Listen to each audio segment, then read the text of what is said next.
The land is on fire. Creatures are crawling up from below the earth. Government agencies have taken over any autonomy you might have formerly had. And you're just a normal guy in the middle of it all. That is an incredibly basic summary of the premise of No, I'm Not a Human, which is a horror game made by the developer Trioscaz and published by the game studio Critical Reflex. But what I want to do in this video is go through basically what happens in the game and the characters that you would meet and see throughout it. So without further ado, let's dig in. The game starts off with an intro sequence that describes two people talking about how they went to the beach that day, but it got too hot, and about one of their daughters who doesn't want to go to school. All the while we go through this sequence, we see characters who will be important later. But with that over with, we enter the actual main game. It's late at night, and the world around you seems to have a greenish hue. And you can hear someone knocking at your door, so you decide to quickly rush over. And it's your neighbor. He says how he's been worried about you and wants to stay the night. So you let him in, and you both head off to bed. You wake up the next morning and meet him in the kitchen. He's already waiting with a pack of beers in hand. So you sit down at the table and talk to him. He tells you how the sun is on fire and you shouldn't go out during the day. But he also says something peculiar, that you need to let other people in. You ask why, and he says he's not fully sure why this is. But if anyone asks if you're alone, tell them no. He goes ahead and tells you he's leaving tomorrow, but he gives you his phone number and the pack of beers, so you chug one and head to bed. You wake up that night to knocking, and it's your neighbor's daughter. She's here to get her dad back, so you decide to ask her what does she think of all the visitors and mayhem that's around her. And she says that she should probably be scared like everybody else, but she's not really sure why. But after her and her dad leaves, another knock comes from the door, and you look to see a freakishly tall man. He describes how he was kicked out of his last abode at a bar and needs a place to stay. So you decide to let him in, and he thanks you graciously. Another knock soon comes after that, and a woman's at the door. She looks a little strange, and she seems to be very nervous, but also endearing. So you decide to let her in, and you decide to head to bed. You wake up the next morning, and it is hot, as if hell itself has overtaken the world. But your TV tells you that there's a sign to spot visitors now. Perfect white teeth. With that info, you go to each of your guests and check. Starting with the tall man. He turns out to have very yellow teeth, so you decide that he is more likely than not a visitor. Then you reach the girl, and her teeth are a perfect white. She says she doesn't remember going to the dentist, but she can't be a visitor, right?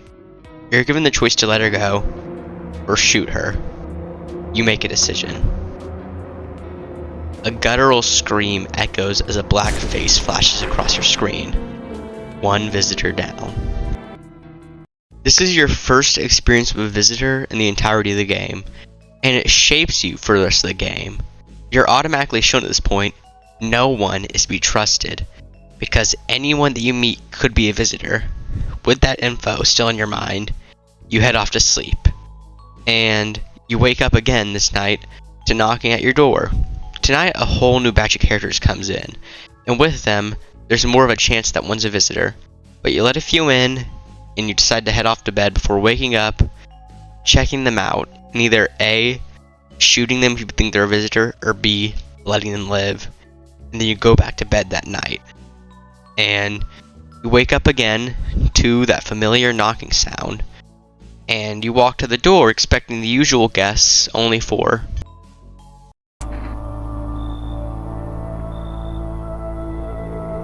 a horrifying pale man approaches your door, and he simply says, "Hello." You decide that you're going to tell him you have a gun, but all he responds with is, "Fear gives strength to the weak." He asks if you're alone, and you remember what your neighbor said, and you have people in your home, so you say no. His large, toothy smile drops, and he says that you got lucky. That same night, after he leaves, another strange guest appears. a bald man who you both already seem to know each other, and he wants to tell you his fortune by opening a book. So you choose an area to open to, and he tells you a prophecy from the book. That's very foreboding. Before leaving though, he tells you to let the cat in, whatever that means, and after that, you head back to bed, wake up the next morning, check out your guests, do shoot or let live, and go back to bed that night. By this point, you're used to this routine. It's nighttime, you wake up, there's knocking at the door. But another strange visitor is here. A man dressed in a hazmat suit appears at your door, and he tells you from FEMA, an organization dedicated to stopping these visitors, and he needs a person from your home. You give him one, and he's off. You also meet another strange person that night, though. It's the cat the bald man mentioned last night. It's come, but it has a strange guest with it. A woman who's very skinny with a wide smile, almost like the pale man we met a little while back. She wants in. You ask her to prove that she's a human, but all she does is say, in a strange voice, 2 leg, 1 head, that enough. But you decide against your better judgment just to let her in, along with the cat. You wake up the next morning and you decide you're going to interrogate her specifically. You check her for signs of being a visitor, and she has every single one. So, you decide to bring out your gun, and you shoot her in the head. The images on screen reveal she was a visitor. You're used to this by now, so you just head off to bed ready for the next night. The next night, FEMA returns and takes another person again, while claiming they still need to run further tests on the other person. Then, of course, the tall, pale man returns. He asks if you're alone, which you say no to again, and all he does is laugh and ask, why are we still scrambling to survive in this world? Finally, this night, the bald man too returns, but he's looking much more sickly and disheveled. He says that it's good the cat is with you, and he also says a powerful entity was awaiting the cat's approach. You don't really know what he means. He finally says something unstoppable and wicked is coming, and you can only imagine what that means. His last prophecy before leaving for the night, though, is telling you that testing for the next 2 days spells doom. After he leaves, things return to normal, with more guests showing up. You decide it's probably best to follow his prophecy's advice, so you don't test the next day, and you simply just chug a beer and head to bed. The next night, you wake up just like your usual routine, but something is different. There's no knocking. You head to your door and you look outside, but all you see is that the entirety of the city that's been there in the background is on fire. You just simply leave the door and head to bed, deciding that it's best to wait till tomorrow because no one's going to come to your house like this. And you wake up the next morning, chug a beer, go back to sleep, still trying to follow the bald man's prophecy. Then the next night comes. And one of the things of interest that happens that night is that a scorched man comes, and he has burns over his body, and he looks nearby death. And he tells you that he was a firefighter, but he got left out in the day along with all his squad mates. He said that he just wants a quiet place to die. And you decide to let him in before going to bed, and waking up the next night like usual. You get a knock and it's FEMA again. They're here for even more people. You question them and say you aren't going to give any more people, but they threaten you. They say that they're the ones that burned the city because of a quote-unquote infestation. Each day you question their motives more and more, but this time they say they need 2 people. You give it to them reluctantly, and they head off, with one more strange person arriving that night. A man claiming he can feel death in your home. He claims to be the harbinger of a new faith. He requests that you let his brothers in. and he threatens you. But against your better judgment, as usual, you simply decide to let him in. Next morning goes about as usual. Wake up again at night. Pale Man has returned again, saying that strange things seem to happen around us. You say that you don't care. He says, since you're so apathetic, how about he changes that? If there are 2 visitors in your home tonight, you have to open the door to him. He says that he won't be the worst thing coming for you after you succeed in having less than 2 visitors. He also gives us another piece of information that night. He says that he doesn't lead the pack. There are greater things out there than him. He simply follows orders. We also see the bald man again that night, but he's looking even more worse for wear than usual. He says his sight is fading and he can't see nearly as far. He tells you to dig, but not to jump. You wake up in the morning and you begin to dig in your basement just like the bald man told you to do. After you finish, you're all out of energy and you go to bed. You wake up to FEMA, but it's a little different this time. They're even angrier, even more hateful. They tell you that this is the last 2 they're going to take, and you and FEMA both mutually tell each other to go fuck off. Or going to bed again, waking up in the morning and digging some more, before eventually going back to bed. After you wake up in the middle of the night, that familiar knocking comes, and it's him again, the Pale Man. He says that this is your last chat between you 2. He says that everything is coming to an end now. And he asks you, are you afraid of the unknown? You tell him you aren't alone. You head off to bed. The next morning you continue to dig, but after you get done digging, you reveal a whole tunnel system.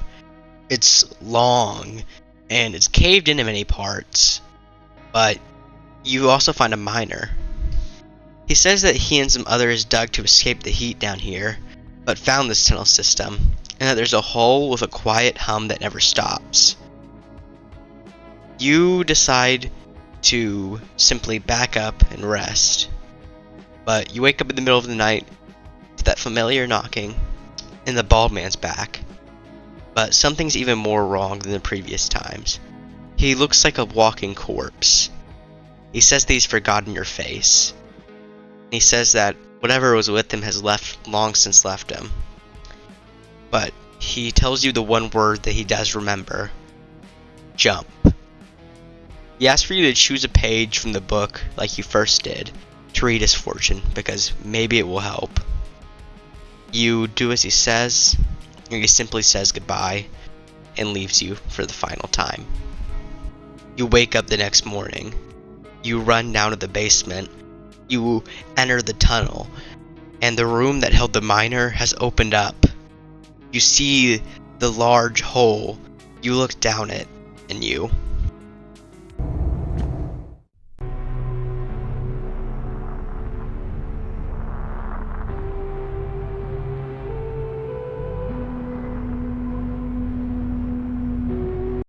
The aurora borealis shines above you, along with a blue, incomprehensible figure that lies in the distance. Walk towards it. You approach. It's labeled Death. Death seems to speak in sentences that make no cohesive sense, and you begin to ask questions. Are you dead? Death asks you, what does to be dead truly mean? You say that you're afraid, and Death claims that there's nothing to fear. Before you're transported to a lush green place, a very simple home. You walk down the path, and you approach the house. You ask, will you be stuck here forever? No response. You ask to watch a movie or anything for entertainment. No response. You say that you're scared. No response. As time passes, life is calm. There is no time here.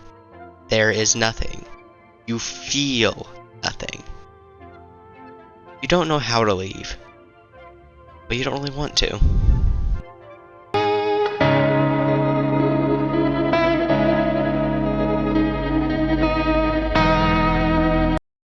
And that's the ending of No, I'm Not a Human. Or at least one of them. No, I'm Not Human is a game about trust, isolation, and most importantly shown with this ending, coming to terms with death. And like I said, this ending encapsulates coming to terms with death perfectly. In the end, everything is gone, and we're alone with no escape. But at the same time, that prospect brings a sense of inner peace. If you want to talk about the other endings of No, I'm Not Human though, then get this video to like 10 likes. But thank you for watching. Maybe throw me a cheeky like and a cheeky subscribe. And let's move to my outro song. Hey everybody, this is my outro song. I hope that you do sing along. I'm the Moth Maker, and I make content. Please give me money. I need money. Please subscribe. I don't have a dime. I have really, really bad rhymes. Please subscribe. This is the outro song. The outro song. The outro song. This is the Moth Maker outro song. Please subscribe. I don't have a dime. If you give me a little bit of your time, maybe subscribe and give me a dime. A dime, a dime, a dime, a rhyme.